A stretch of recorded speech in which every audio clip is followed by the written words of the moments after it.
বিএনপির কেন্দ্রীয় নেতা অ্যাডভোকেট রুহুল কুদ্দুস তালুকদার দুলু বলেছেন, দেশের যে কোনো বড় সংকটে সবসময় পাশে এসে দাঁড়িয়েছে জিয়াউর রহমান ও তার পরিবার। ৭১ থেকে ২৪ জুলাই অভ্যুত্থান সবসময় জিয়া পরিবার ছিল সংকট মোকাবেলার ত্রাণকর্তা। সোমবার ১৯ জানুয়ারি নাটোরের নলডাঙ্গা উপজেলার পাবনাপাড়া শহীদ নাজমুল হক সরকারি কলেজ মাঠে জিয়াউর রহমানের ৯০তম জন্মবার্ষিকী উপলক্ষে আয়োজিত আলোচনা সভা ও দোয়া মাহফিলে তিনি এসব কথা বলেন। উপজেলা যুবদল ও পৌর যুবদলের আয়োজনে আলোচনা ও দোয়া মাহফিলে অন্যান্যের মধ্যে উপস্থিত ছিলেন জেলা যুবদলের সভাপতি এহাই তালুকদার ডালিম, ভারপ্রাপ্ত সাধারণ সম্পাদক আনিসুর রহমান আনিস, সাবেক স্বেচ্ছাসেবক দলের সাধারণ সম্পাদক রাসেল আহমেদ রনি, নলডাঙ্গা উপজেলা যুবদলের আহ্বায়ক মামুন খান, আহ্বায়ক কমিটির সদস্য রূপচান, মামুনুর রশিদ পিন্টু সহ স্থানীয় বিএনপির অন্যান্য নেতৃবৃন্দ।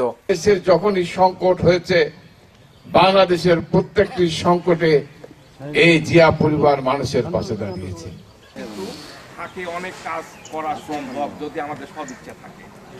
মহফিলের সম্মানিত সভাপতি নলডাঙ্গা উপজেলা যুবদলের নলডাঙ্গা উপজেলা এবং পৌর যুবদল কর্তৃক আয়োজিত ঘুরতে খুব বেশি সময় প্রয়োজন না, তারপরেও আজকে সন্ধ্যার পর থেকে অবশ্যই মেন দল